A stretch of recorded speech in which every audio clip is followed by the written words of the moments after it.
Playoff basketball time is upon us, folks, right here on Tommy Maroon Sports Show, episode number 31. And, of course, a lot of excitement for this. Boys basketball, girls basketball. Don't worry, I'll also cover the Cavs and Indians like I usually do. But I have to mention that because we got all that stuff. That'll be our main topic. We're going to get to that in about a minute. But first, as usual, a trivia question. And here's my trivia question right here.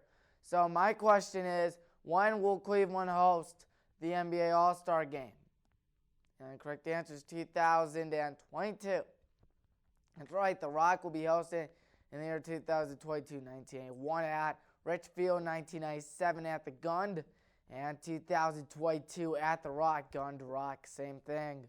But anyways, so time to get to the one thing I was really into, high school basketball. And why not? This is really what it comes down to. Throw away everything in the regular season. That's right. You have stuff from your regular season, just throw it away. And forget about it, because you know why? It's playoff time, man, to look at the scores. For boys' scores, this is for everyone's last regular season game of the year. Aurora beat Copley 74-69. Green took down Revere in a big game. And a big win for Green, 75-49. Barberton 64, Roosevelt 56. Big win there for the Magics. Highland defeats Talmadge 53-37. And Brecksville beat Wadsworth 59-50. Hudson 57, Twinsburg 41. North Royalton 62, Nordonia 58. And Stowe 51, Cuyahoga Falls 42.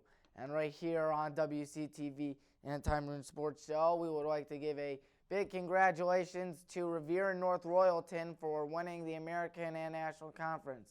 What I kind of wish we could do is that, have like a final game in which Revere plays Royalton. In this case, because Revere has a better record, Revere would host Royalton, and these two teams would get together and play to see who would win like the entire Suburban League, American Conference versus National Conference. Who wins? We wish I could see that, I should say. I wish I could see that. But now time to go to the girls' tournament scores. Of course, all of this has since changed, but this was from last Thursday. Oh boy, 6 days ago. Aurora beat Howland 35, and they played Stowe at Ravenna. Northwest beat Copley, and Northwest played Talmadge. Canfield played Cuyahoga Falls. And Canfield beat Cuyahoga Falls 53-34. Cardinals played Harding, also at Ravenna. CVCA took down Revere 60-33. You know what that means? CVCA will be playing Triple C. That's right. Of course, or CCC. Where do you call it? Nordonia. And then Stowe beat Perry 39-32. And the Bulldogs will play Aurora at Ravenna. And then Highland took down Barberton in a game to remember, 45-43, where Highland was able to defeat. And then they played Holborn, where they lost, by the way. I've just popped up the scores. Warren Harding beat Canfield 55-33. You know what that means? Stowe beat Aurora 47-41. So Friday night at Ravenna High School to determine who will win. I have it on my phone, by the way, because it just popped up. But anyways, Harding will play Stowe, 7 o'clock there, big game. Of course, I'm excited for. I hope you're excited too. And speaking of which, Nordonia took down Strongsville 50-40. So you know what that means? Nordonia will be playing Holborn because Holborn beat Highland 32-28 last night.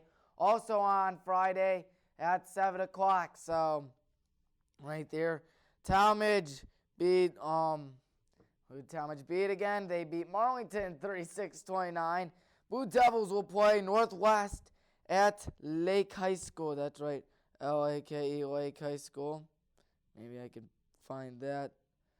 Not to my knowledge, but anyways, so of course Nordonia beat Brunswick first 52-35. We talked about them. And we talked about Strongsville being Wadsworth. And we talked about Harding and Hudson. And is that all? I think that might be all. Ravenna, Lake, Nordonia, I don't think we've gotten there yet. If there is a Nordonia, I believe. And not to my knowledge. It's Macedonia, excuse me. Anyway, so that hasn't been played out yet, but they will be going tonight at 6 o'clock, CVCA against Cleveland Central Catholic High School. So excuse me for all that. Just try to pop it up on my phone because, as we all know, all these games have just happened within such a short amount of time. And just looking at all this just gives you a rundown of what's going on. And, of course, all playoffs next week, just like what I've been talking about. Revere and Copley have buys. Most Suburban League teams are going to be in the Copley region. Medina region will be a big one, of course, as we know. Stowe, or no, not Stowe, wrong one, but Hoban is going up right there for Medina. If I could pop that one up again. Medina and, Medina, Nordonia. Sorry about that, Medina and Nordonia. And, of course, Nordonia and Stowe could win it. And Highland against North tonight for boys basketball. Highland Sports Network on YouTube. Make sure you subscribe to it. Now I need to turn my phone off.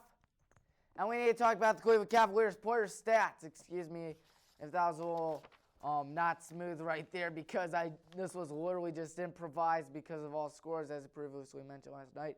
Colin Sexton, 19.2 points per game. Kevin Love, 17.5 points per game, 9.7 rebounds per game. Andre Drummond, 17.3 points per game, 15.3 rebounds per game. Andre leads the NBA with rebounds per game at 15.3. And Tristan Thompson has 12.2 points per game, 10.2 rebounds per game. Time to look at our new head coach. That's right, we got a new head coach. John Beeline's out. He's still with the Cavs organization, but no longer head coach. That man right there is the head coach. It is J.B. Bickerstaff. He was the head coach of the Grizzlies for 2 years. Was the interim for Houston before that. He's been coaching in the NBA since 2004.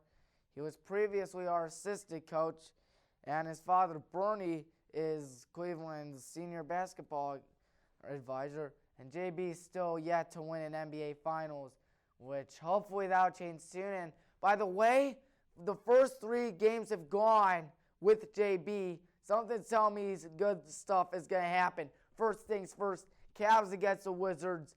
Cavs won 113-108. Colin Sexton did what he did best, 25 points. Cedi Osman, 16 points and 10 rebounds. Bradley Beal for Washington, 26 points. Davis Bertans had 10 points and a few threes to go along with it, because remember, he was in the three-point contest. Cavs took the lead away the fourth quarter, and JB, of course, earned his first career win, and then he earned his first career loss when Miami took down Cleveland 124-105 in a ceremony in which the legendary Dwayne Wade had his number 3 retired, arguably the greatest Heat player of all time, led them to all 3 of their NBA championships, 2 of them with the help of course, LeBron. But still, those 2, when they were together, they, of course, formed a really great friendship that lasts today, and one of the best teams of all time at the time. So Miami went to 36-20. Cedi Osman, 19.7 rebounds and 7 assists. Colin Sexton had 17 points and 9 assists. 6 Cavs scored 10-plus points, but it wasn't enough. Kendrick Nunn, 24 points. Duncan Robinson, 19 points. And the Heat put up 82 points in the first half. And you bet you Dwayne Wade was definitely happy about that. But again, you got to remember, Dwayne Wade was with the Cavs. So, for a little bit, I hope you remember that, folks. I know I did. And then, the big game last Monday night. Cavs against the Heat again at the Rock. And the Cavs upset Miami.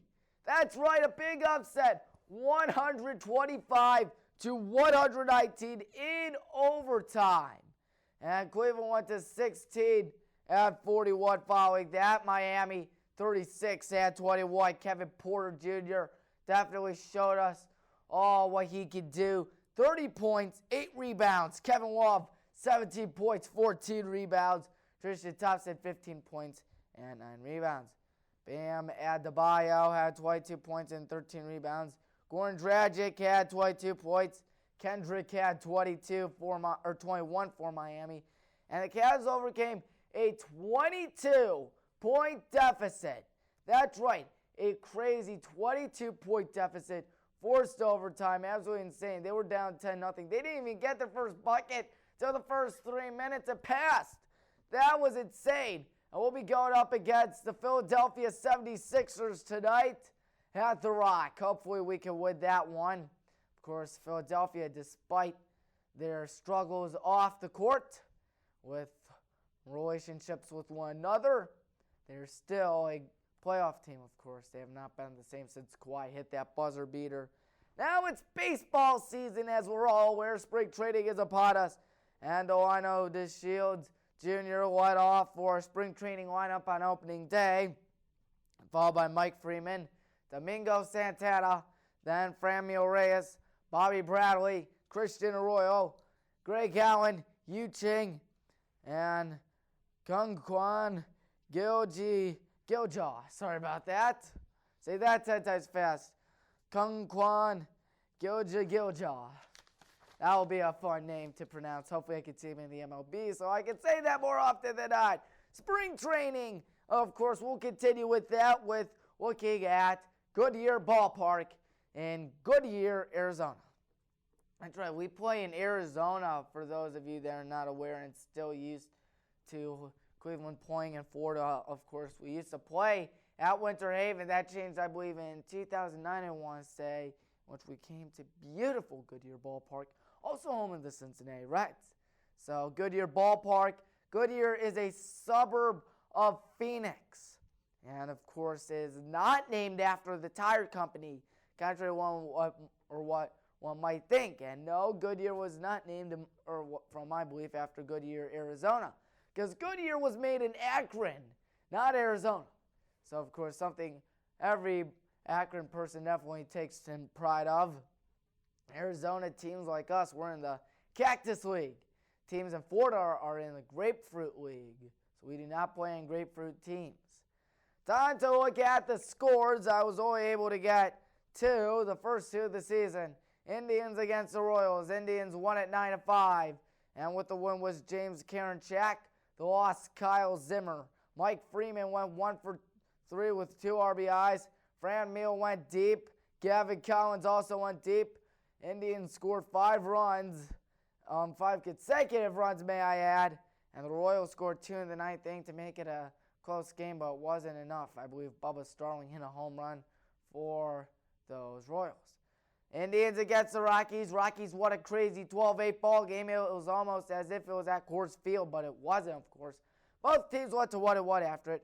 Jose went 2 for 3 with 2 RBIs. Bradley Zimmer went 2 for 3 with 2 RBIs as well. Daniel Murphy went 2 for 2 with 2 RBIs. What's with the twos here, which is going to be done soon, as we see Brett Boswell went 3 for 3 with 3 RBIs. Lindor went deep in the second. Zimmer went deep in the sixth. And the Rockies erased a 1-run deficit in the 8th to win it 12-8, of course. Indians against the White Sox. We were able to pound it to Chicago. I forget what was the score of that one, but I know it was a rout, and we scored double digits. And the Indians against the Padres, that is in progress. Of course, you can catch all Indians games on Fox Sports Time Ohio, unless if you have Dish like what I have and my family has, because then you're left watching nothing, and you are very displeased. Yet again, you could still catch your games anywhere else, I guess, even live streaming and stuff. So I guess those are positives, even though I not happy about that, and the fact that Dish and Fox have given up, which makes a sports fan like me sad. It makes me really wish we had, or STO was not Fox Sports like it used to be such a long time ago.